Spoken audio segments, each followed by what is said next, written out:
Bienvenidos a este su espacio de entrevistas a personajes del ámbito público y privado.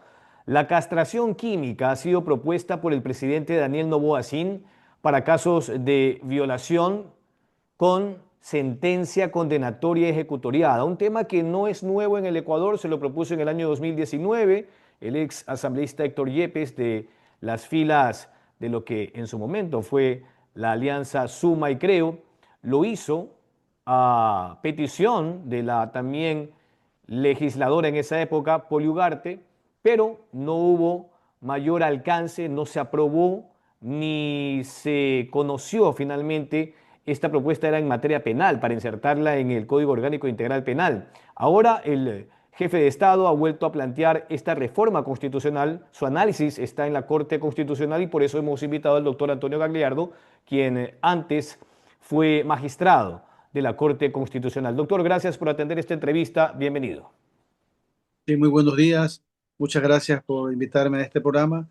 Y bueno, sobre su pregunta, el presidente de la República tiene toda la potestad jurídica de enviar a la Corte Constitucional un pedido para que la Corte Constitucional determine si la vía que está proponiendo es para una reforma constitucional, en especial el artículo 393 de la Constitución, en donde quiere agregar en la parte final algo que se indica en pocas palabras, que la Asamblea tendrá que hacer una ley que permita la castración química a aquellas personas que son condenadas con sentencias ejecutoriadas por delitos sexuales, e inclusive se habla de un registro de personas que han cometido estos delitos sexuales, que va a ser privado, no va a ser público, va a ser restringido, para que evitar que estas personas puedan trabajar en lugares donde estén más que todo menores de edad. Ahora, de acuerdo, Entonces, la le escucho. Corte Constitucional va a determinar la vía y también si no se vulneran derechos. Claro, un poco yo quería ampliar este debate, doctor, a nivel mundial, porque desde el año 2009 los primeros países que ya aplican la castración química están, por ejemplo, en Asia con Israel y también en Europa con Polonia. Fueron los primeros que implementaron la castración química. Hay un grupo significativo, luego tanto en Europa como en Asia y también en Norteamérica, en el caso de Sudamérica, Argentina. Pero le pregunto, ¿esta castración química, más allá de los detalles estrictamente clínicos y demás, podría atacar el fondo del problema de los casos de violación? Eso por un lado. Y por otro, aparece esta propuesta luego de la denuncia en contra de un asambleísta que fue expulsado de la Revolución Ciudadana, Santiago Díaz, y de quien se desconoce su paradero. Entonces, esta acción que busca de alguna forma sentar precedentes, ¿obedece a lo de fondo o a la coyuntura, doctor? Bueno, eso habría que preguntarle al presidente de la República. Quizás coincidieron las situaciones de que hubo esta grave denuncia a un asambleísta que está prófugo ahora de la justicia o está autoexiliado prófugo, se ha desaparecido. No se sabe si le han dictado prisión o no, no se conoce, pero ya está huido, la asamblea no le ha dado permiso. Pero en todo caso será el presidente quien determinará o sabe en su interior si lo hace por una coyuntura política o porque realmente quiere un cambio. En todo caso, en otros países también, ahora en Italia, está debatiéndose esta situación y algunos estados también. Y esto quiero aclarar, en otros países se aplica esta castración química cuando la persona es condenada, cumple una parte de la sentencia y para tener derecho a rebaja o una salida prematura, le exigen someterse a estos tratamientos para poder recuperar su libertad antes de tiempo. Es decir, no es parte de la condena, es parte, como decir, de beneficios de someterse a estos tratamientos para evitar que vuelva a reincidir. Es más, hay estudios, y lo dice el mismo proyecto del presidente de la República, que cuando se aplica este sistema de la castración química o farmacéutica, los índices de reincidencia son del 2 al 5%, o sea que es mínimo. O sea, esto serviría es para un tema de reincidencia, más no de cómo prevenir, porque eso es imposible prevenir. Imagínense, vamos a someter a tratamiento a los potenciales violadores. Este es alguien que ha sido condenado. También algo que quiero dejar bien en claro, que para aplicar eso en el Ecuador, si es que la Corte Constitucional da el aval, debe mejorar el sistema de justicia. Lamentablemente, nuestro sistema de justicia tiene muchas falencias. Hay muchas personas que han sido condenadas por delitos sexuales siendo inocentes, ¿ya? ¿Por qué? Porque los jueces se lavan las manos, dicen no hay que condenarlo nomás, alguien sale en redes sociales llorando, a veces son relaciones consensuadas, pero por algún lío personal denuncia por abuso sexual, madres que no quieren que el padre esté con la hija, acusan que hubo un abuso sexual para evitar que el padre pueda tener visitas con su hija, les lanza medidas de protección, juicios penales, de eso he visto mucho yo, ¿no? Entonces, si hay casos que deben ser sancionados de a personas que violan a menores de edad, adultos, a quien sea, y debe caerles todo el peso de la ley, pero también hay personas que injustamente son denunciadas y también injustamente son condenadas. Entonces, eso hay que tener mucho cuidado. El sistema de justicia, si se va a aplicar este tipo de situaciones, debe tener garantías que quien comparece a la justicia, si es culpable, tiene que pagar con todo el peso de la ley. Y si es inocente, debe ir uno tranquilo que no va a tener la sorpresa que sea condenado injustamente por un lavado de manos, de que porque salió en los medios, que porque está en redes sociales, condenan a un inocente, que en muchos casos hay en este país.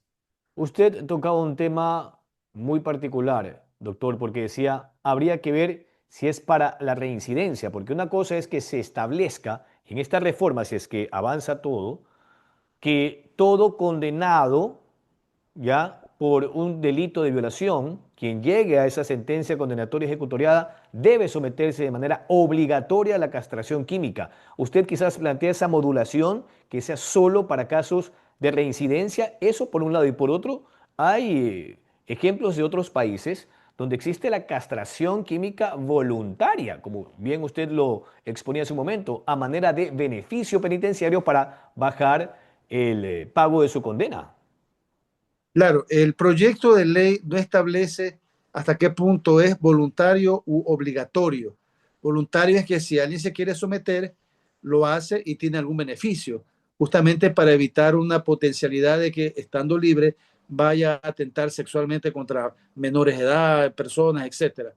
Pero otra cosa es que estando condenado, primero, si está condenado, de nada sirve hacer un tratamiento, o sea, es absurdo. Si en las cárceles no hay ni para las medicinas, ni comen bien los presos, a pesar que dice que no debería darle de comer, pero tienen derecho a comer, son pésimas las condiciones. ¿Usted cree que se va a gastar, que a veces no hay ni para un dolor de cabeza, ni para alguna enfermedad, y es todo un trámite meter medicina a un preso que tiene derecho a tener derecho a su salud? Imagínense que el Estado va a pagar tratamientos que cuestan 200, $300 cada 2, 3 meses a un preso.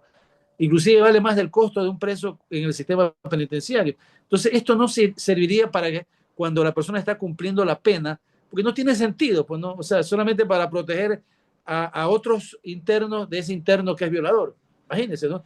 Ya es cuando ya recupere su libertad, sí, eso tiene que ser aclarado por la Asamblea y la Corte Constitucional. Cuando salga en libertad después de cumplir la pena, se somete o no a esto, o como una medida de tener algún tipo de rebaja, que yo creo que la ciudadanía no va a estar de acuerdo, de tener rebaja y tener un control estricto. ¿Y quién paga eso? ¿Pagará el Estado? ¿Va a pagar el mismo interno? Y si no tiene recursos, ¿cómo lo hace? ¿Cómo se controla que realmente la persona está cumpliendo? Entonces, es algo muy complicado que si alguien ya cumple la sentencia, cumple los 20, 30 años de cárcel, al salir tenga que someterse a un tratamiento o de manera obligatoria o voluntaria, ya sin beneficio. O sea, ¿con qué situación jurídica la ley puede decirle, ya cumpliste tu pena de 25, 30 años, ahora tienes que de por vida usar estas inyecciones? ¿Quién le paga las inyecciones? ¿Cómo controlan eso? ¿Qué medicamentos se da? Es algo complejo que el legislador va a tener muchos problemas y también la Corte Constitucional tendrá que analizar hasta qué punto sí procede o no procede constitucionalmente esto, porque en el Ecuador, recordemos, están prohibidas las penas infamantes, las torturas, hasta qué Degradantes. punto es o no es. Hay que ver si es o no es. Eso lo dirá la Corte Constitucional. Lo bueno es que esta situación de este tratamiento, que más de castración química es un tratamiento médico, farmacológico, es reversible. O sea, no conozco de una castración química o farmacéutica que sea irreversible. Es reversible. La persona durante el tiempo que dura la inyección o las pastillas, un mes, 2 meses, no, o sea, no tiene libido sexual, no tiene apetito sexual, tiene problemas con su erección. Pero después de no usar el medicamento, vuelve a estar como que si nunca hubiera tenido nada, ¿no? Entonces, eso es lo que tiene que determinar la Corte Constitucional se acepta esa reforma para ir a la Asamblea y después ser sometida a referéndum al pueblo ecuatoriano. Sin la Asamblea pasa lo que se haga. Ahora, el penalista y constitucionalista Pablo Encalada, quiteño, señalaba hace un par de días que en medio de esa propuesta que ya se dio, como exponía al inicio, por parte del ex asambleísta Héctor Yepes y que no tuvo futuro, doctor, hubo un pronunciamiento ya de la Corte Constitucional por esos tiempos, ha apuntado Pablo Encalada, en el que señalaba que este tipo de acciones o de sanciones a nivel de los genitales o de la disminución de la libido sexual, no tenía precisamente el aval de la Corte. Hablamos de la Corte del año 2019 y obvio, pues también las organizaciones de los derechos humanos, como el Comité Permanente por la Defensa de los Derechos Humanos, ya sabemos igual cuál es el criterio. Entonces, si antes hubo un criterio que difería, doctor, esto puede cambiar porque, claro, la Corte de hoy no es la misma del 2019 porque hay un proceso de renovación por tercios cada 3 años en la Corte Constitucional. Bien, bueno, la Corte Constitucional cuando emite fallos por seguridad jurídica deben ser respetados, sino cuál es la situación que un día la Corte dice una cosa y después dice una cosa totalmente contraria. Pero también en la Corte Constitucional cabe cambiar un precedente. Para eso debe haber una sentencia en donde haya mínimo 6 de los 9 jueces de la Corte Constitucional que voten a favor de cambiar ese precedente, permitiéndonos este tema de la castración. No conozco en detalle esa sentencia, voy a investigarla porque ya he escuchado en varias entrevistas que me han dicho que hay ese precedente. Lógicamente, para la Corte Constitucional es un poco complicado el cambiar el precedente. Tiene que justificarlo porque antes dijo no la Corte como institución y ahora la misma Corte, pero con otros jueces, ya porque ha habido las renovaciones, 2 renovaciones han habido en ese tiempo, pueden pensar diferente. Pero no es que pueden poner porque les da la gana, tienen que buscar razones de ponderación de derechos, hasta qué punto hay afectación o no de derechos, hay vulneración a derechos constitucionales, hay regresión de derechos, etcétera. Entonces será la Corte Constitucional la que dé la puntillada final en esta situación. De pronto la Corte dice, no, esto no procede y se acabó el problema. O puede decir, no, esta vez hemos cambiado de criterio y sí procede y continuará el trámite establecido en la ley que va a la Asamblea en 2 debates, el segundo dura, después de 90 días debe hacerse el segundo debate y después en 45 días debe ser sometido a un referéndum. Esa es la vía, el camino, pero la Corte va a determinar si es la vía y si no hay regresión de derechos o no en esta situación. Bien, estamos conversando con el doctor Antonio Gagliardo, ex magistrado de la Corte Constitucional. En primera instancia hemos analizado esta propuesta de reforma constitucional planteada por el Ejecutivo y que está bajo el análisis de la Corte Constitucional, la castración química para los sentenciados en el caso de violaciones. Quería ampliar este debate, doctor, porque a pesar y a propósito de que ya se han aprobado algunas leyes en materia de seguridad, por parte de la Asamblea, son iniciativas del Ejecutivo. Hay una especie de lluvia de demandas de inconstitucionalidad ante el máximo tribunal de control constitucional. Al menos 20 se van contando en contra de la Ley de Solidaridad Nacional, Inteligencia e Integridad Pública. Usted, como ex integrante de la Corte Constitucional, ve asidero jurídico en la argumentación que señala la transgresión del principio de unidad de materia, por ejemplo, que es lo que la mayoría ha cuestionado.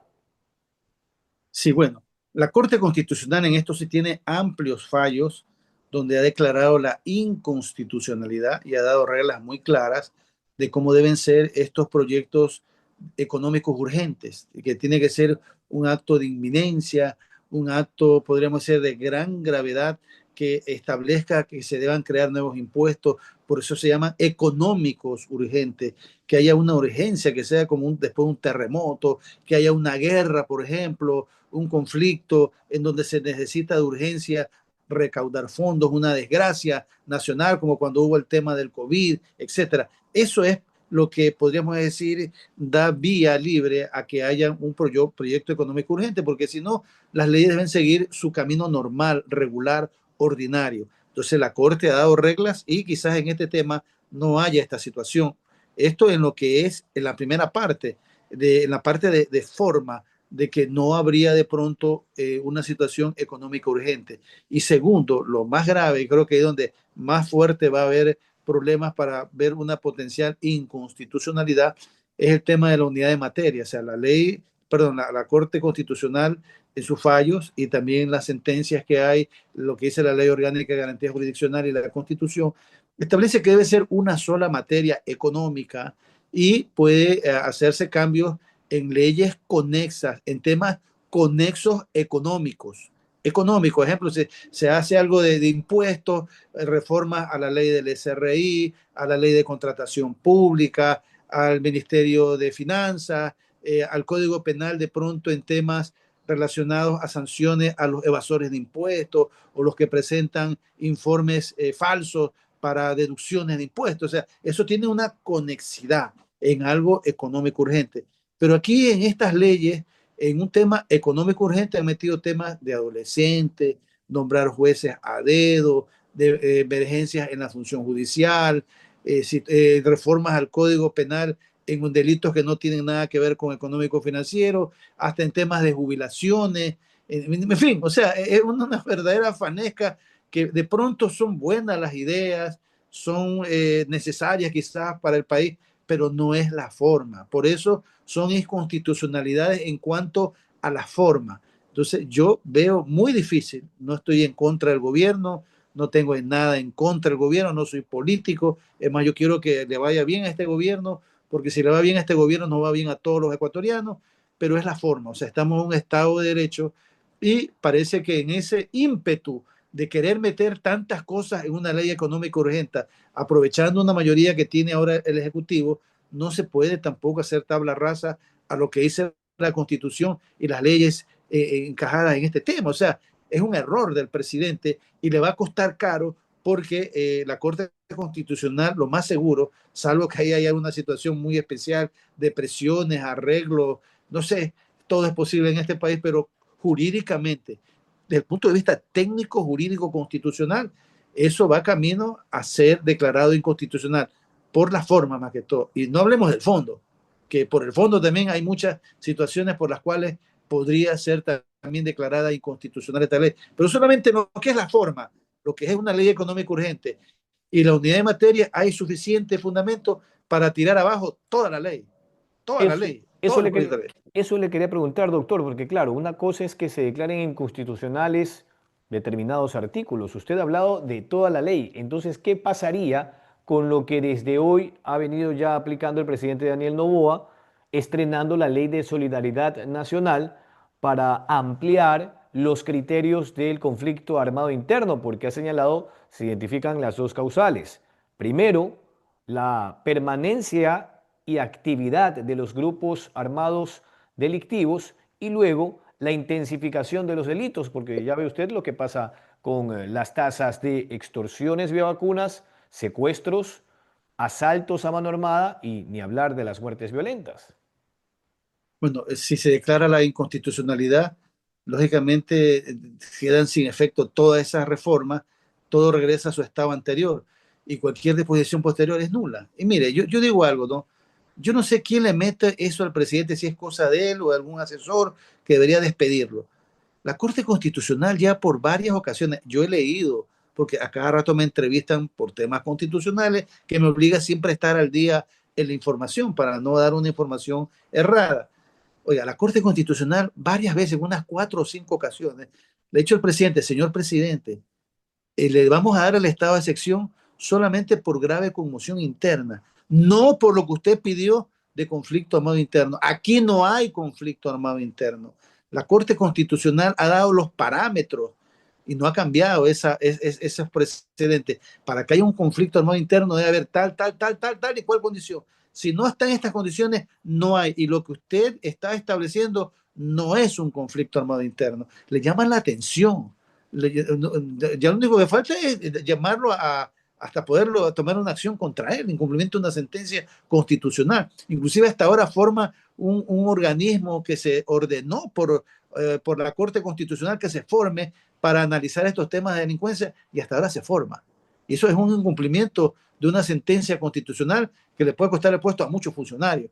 Entonces, sin embargo, el presidente, a pesar que la Corte Constitucional le ha dicho por varias ocasiones y le ha llamado la atención, le llamamos la atención al presidente de la República, él sigue en esto de un conflicto armado interno que tiene otro tipo de connotaciones internacionales, de situaciones inclusive de la Corte Penal Internacional, de la Haya y tantas cosas que no tienen nada que ver con el tema. Esto es un conflicto con crimen organizado, con delincuencia común, no un conflicto armado interno que tiene otro tipo de connotaciones. Sin embargo, el presidente, mal asesorado, no sé quién es que le mete estas ideas y lo hace quedar mal. Entonces, yo creo que esto personalmente, en cualquier tiempo que demore la Corte Constitucional, va a declarar la inconstitucional de toda la ley por el fondo más que todo, perdón, la forma, y también por muchos casos de la fondo. Porque si no fuera por la forma y por el fondo, de pronto podríamos pensar, bueno, la ley funciona, pero solamente tal o cual artículo es cambiado. Y es más, la Corte Constitucional tiene poder normativo, es decir, puede decir, esto no debe ser así, sino debe estar de esta forma, o sea, crea normas jurídicas como que si fuese un legislador, porque tiene poder normativo, es decir, crear norma legal, aunque no es su función, pero está establecido en la Constitución. Pero si es por el fondo, es toda la ley se viene abajo, que no es económico urgente y por la que no hay unidad de materia. Y para concluir, doctor, entonces usted coincide con el criterio de quienes han interpuesto estas demandas en función de que la ley de integridad pública, que se aprobó después de la de solidaridad nacional y de inteligencia, haya implementado el endurecimiento de penas para los adolescentes infractores con una máxima de 15 años en delitos contra la vida, delitos execrables exclusivamente, y en el caso de los jueces, aumentó también la pena de el prevaricato, que usted sabía, eso estaba en 13 hasta 5 años de prisión, y subieron de 10 hasta 13 años si es que liberaban o liberasen a un peligroso delincuente o cabecilla de los GDO. Allí también no se supo separar la paja del trigo, le digo y le pregunto, doctor, porque para eso estaba la primera ley, pues, de solidaridad nacional. Claro, así es, pero en todo caso ahí se ve como en un proyecto económico urgente que es para recaudar impuestos, para mejorar las finanzas públicas, mejorar la contratación pública. Eso es algo económico urgente. Meten temas penales de prevaricato de los jueces, de los adolescentes infractores. ¿Qué tienen que ver el tema? No es que me pongo, claro, ¿eh? El tema de los menores adolescentes que puedan delinquir con un tema económico urgente. O sea, ahí viene el tema de que no hay unidad de materia y no es algo económico urgente. Entonces, esta es la gran falencia del presidente que va a hacer perder un tiempo valioso a la Asamblea que se reunió, a la Corte Constitucional, una inseguridad jurídica, porque es más, yo quise comprarme los códigos que los abogados compramos y me dijeron, el de una, no voy a decir de qué edición, ¿sabe qué, doctor? No estamos imprimiendo todavía, porque esto como quizás va a ser declarado inconstitucional, vamos a perder en imprimir esto con las reformas que después van a ser revocadas. Imagínense, no es. Uno tiene que estar con el registro oficial viendo los cambios que hay porque ya están en vigencia, ¿no? Pero mire que hasta las mismas editoras de leyes, de códigos, todavía no imprimen las nuevas reformas porque saben que esto tiene la crónica, como digo yo, de una derogatoria o inconstitucional declarada por errores jurídicos. Y por eso estamos en un Estado de Derecho. Nadie puede estar por encima de la ley. Desgraciadamente no hacen bien las cosas y ahí vienen los resultados. Quizás son buenas las propuestas, tienen muchas cosas que el país necesita, pero háganlo en la vía normal, en el camino ordinario y no de esta forma que es irregular, que está al margen de la ley y de la Constitución. Bien, agradecemos la comparecencia y los criterios constitucionales del doctor Antonio Gagliardo, ex magistrado de la Corte Constitucional. Hemos hablado del planteamiento de reforma constitucional de la castración química para los violadores con sentencia condenatoria ejecutoriada y también de las leyes aprobadas por la Asamblea que hoy están enfrentando al menos 20 demandas de inconstitucionalidad. Doctor, muchas gracias por haber atendido esta entrevista.